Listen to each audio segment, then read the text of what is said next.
Here we are.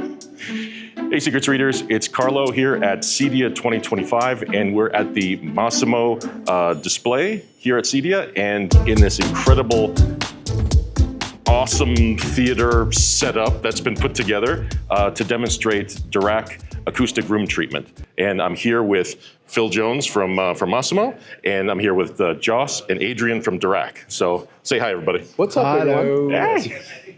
So I was here at a demo last night, and I got to experience acoustic room treatment pretty much for the first time in this setup, but at a proper theater arrangement. And I came away really impressed, and I wanted to talk to these guys and kind of have them explain a little bit about what separates DIRAC acoustic room treatment from regular DIRAC, and then talk about the challenges in this theater and what DIRAC acoustic room treatment does to make it the best that it could possibly be. So maybe Joss and Adrian, maybe do you want to start to tell us pretty much what DIRAC acoustic room treatment is? Yeah, sure, Carlo. I will try at least. So let's see. No problem. What we do with ART is something, or the technology behind is a MIMO sound field control. So what does that mean then?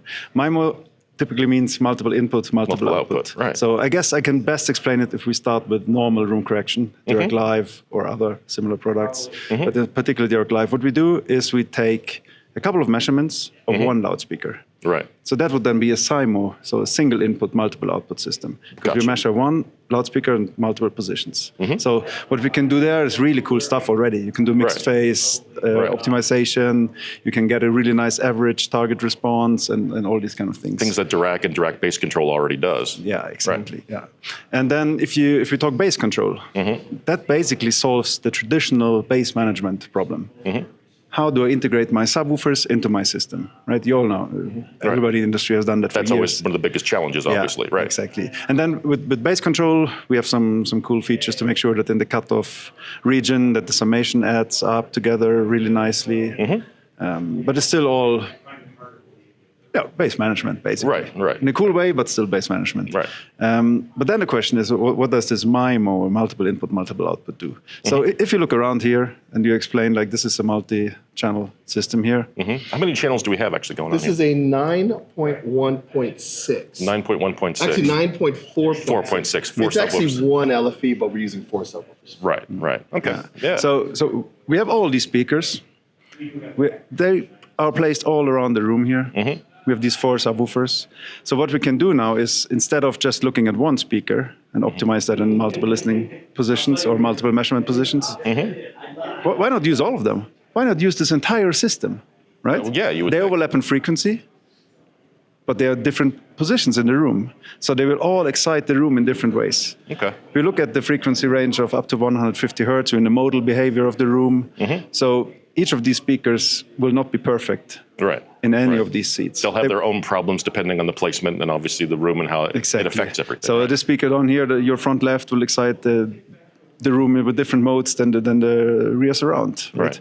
So, but they overlap in frequency, and we can, with this technology, let them work together. So we co-optimize. So we build kind of, you can imagine as building one super speaker out of just one single speaker. And unlike in the bass control case, when we talk subwoofers, here we talk any loudspeaker that can actually produce or contribute to the lower frequencies. Okay. So this is kind of the cool thing about it. And what that gives us is what you experienced yesterday. I'm not sure if you had the chance to change seats a lot, because we can really, what we can do is this, and this is why it's called ART, active room treatment. We can actually control the sound field over the entire measurement area, right? So it will be like, what do we have here? Plus minus 3 dB variation across all the seats. Plus or minus every seat, plus or minus 3 dB variation. We'll go from seat to seat, and the bass response is smooth, it's almost imperceivable when you move from one seat to the other, difference in bass. It sounds the same as it should, consistent. Sweet spot everywhere. Very cool. And that's very hard to achieve with other means. So yeah. Oh yeah, absolutely. This is hopefully understandable. I mean, if basics. If I'm sort of distilling it down to like the most basic thing from understanding you, right?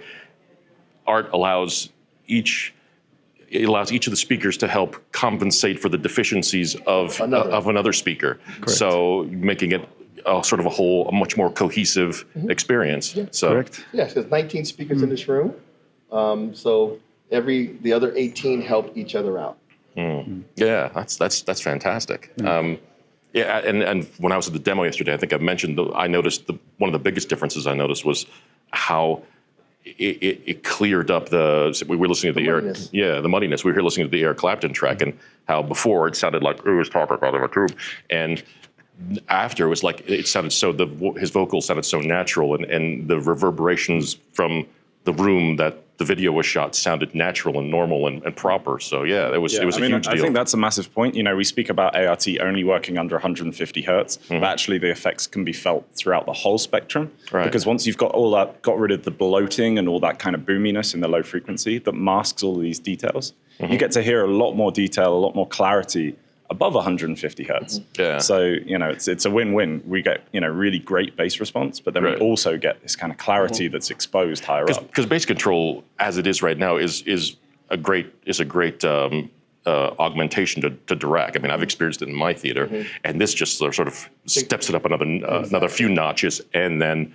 what it does for the rest of the frequency range as well. Exactly, because if you look at this system, this is a Bowers & Wilkins 9.4.6. So for the geeks out there, there's 9 Bowers CT 7.3s as your bed layer, the ones around the room. Above you are 6 Bowers & Wilkins CT 7.3s, which are already large LCRs. Most people use our heights as their main speakers. Yeah, they're beastly things. That's why we have this massive truss system. Then on top of that, we're using 4 Definitive Technology DN15 subwoofers. Okay. Right. So, and then it's being driven by a Marantz AV10 processor and 2 AMP10 processors. One runs half the room, the other runs the other half. So we're running 400 by 9 for the stuff around the floor, and 200 by 6 for the heights. Right. Everything in here plays bass, right? Right. The problem with it, you could build this beautiful system, but you're at the mercy of the room. Right. And last year, we literally built a room inside of a room to try to fix that. Huge amount of work, huge amount of effort. Right, absolutely. So how do you take a room that is the worst place you could possibly put something? It's high vaulted ceilings, huge echoes, bad reflections. Speakers can only go certain locations and make it sound good. And the subs are not placed symmetrically. You can't in this room. Exactly. So being able to lean into DIRAC with live bass control, active room treatment allowed us to overcome a lot of the challenges that this room happens. If it can fix it in this room, the average consumer's house that maybe has that the wife does not want or spouse does not want room treatments and bass traps and all that type of stuff. They just want it. This is a great solution because now you can put the speakers where they they're allowed to be placed, and you don't have to over decorate your room with a bunch of stuff that really takes away from your cosmetic of your home. I think that's a great point there, Phil. Like, one of the things that actually can benefit ART is freedom of placement. So like Adrian was mentioning, all of the speakers perform differently in different places. And we can actually use that to our advantage. So we're not going to go ahead and dictate to people where they should put their subwoofers. And because, we're in the real world and it's... And how many of us have a perfect room or the ability to set up a perfect room? So we came in this room, we didn't actually take too much thought on where we put the subwoofers. Kind of intentionally to kind of represent maybe a more realistic scenario. And it worked out really well. We used that to our advantage. We used the differences in their performance to make up for, And if you think about it, the big thing that's happening in CI is everything in the walls, right? So if you're going to put the subwoofers in the walls, you are extremely limited to where they're going to go, right? That's another layer, So as we get into things where everything is built into the wall, that new cosmetic, that new aesthetic that people are looking for, where they want everything built in, like we have a version of this stuff that can be built in. And if I took all this stuff and built all this stuff into the wall, the end result would have been pretty much close to what we got here already. So as an integrator, as a consumer, as an enthusiast that's looking to maximize the performance, we always say first you try to put your speakers in the right position, then you try to add room treatments if you are allowed to, and then the third thing is you use a really effective digital room compensation. Most of the time, you're only going to get one. Exactly, yeah. And that allows, and most likely it's going to be the digital room compensation. Right. So for a lot of people, the difference is going to be massive. This is going to be right now, Dolby Atmos is going to be here for a while. DTS:X is going to be here for a while. So how do I take my system and how can I today elevate its performance? Maximize it, yeah. Maximize what I already have and the content I already have. And right now, the biggest, quickest way to improve the performance of the system you already have would be to add something like active room treatment. Very cool, very cool. And I know it's like, I've mentioned to you guys how way back when, I remember when DIRAC first demoed the idea of acoustic room treatment, and I think it was called Unison at the time, with like a really, really small setup and really small speakers and small subs, and the difference was amazing. I mean, you guys had wires going everywhere and stuff and boxes and everything, but you could tell it was a work in progress, and that's obviously what it was. But the difference even back then of what you were trying to do was so, at least I found personally, so impressive. I remember thinking to myself, gosh, if they take this and they can scale it to a home theater, like a normal home theater, that would be like revolutionary. And it's been a few years, and I'm just so impressed that you guys have actually done it. And with the demo yesterday, it was like, yes, this, at least to me, person one is like, yes, this delivers on what I remember. Yeah. And one of the things we wanted to do this show was we all of the other system was the off was we made sure the levels were the same, the distances were the same. It had the crossovers. We crossed them over around the same location. We did everything we can. Like if you were manually going to use a tape measure and SPL meter to dial in a system, that was the off. Right. And the main difference between the off and the on was just the digital room correction. Right. That fact that you were able to toggle between the two was like, it was perfect. Yeah. It was great to see. It made the difference so obvious and plain. Yeah. So now that it's going to be rolling out soon, any sort of idea it's of when? Coming in the company. We always have to say. I have to ask. In the coming weeks. That's right. So you'll be able to enjoy it for Christmas, but definitely. But I'll say in the coming weeks. In the coming weeks is actually even better. Santa, bring me DIRAC. No, it'll probably be before that, but it'll be before that. But and we just want to make sure that when we roll it out, that it works. That we roll it out in a way that we know it's going to work 100% in all the situations. So we're working with DIRAC, we're working with our engineers to make sure that when we roll it out, you'll be able to go to their site, purchase that license, and add it. Now, the cool thing about it is for all those people who already have DIRAC on their Marantz and Denon AVRs, and it's the ones that have the 4 subwoofers, which is most of the ones that are DIRAC compatible. Right.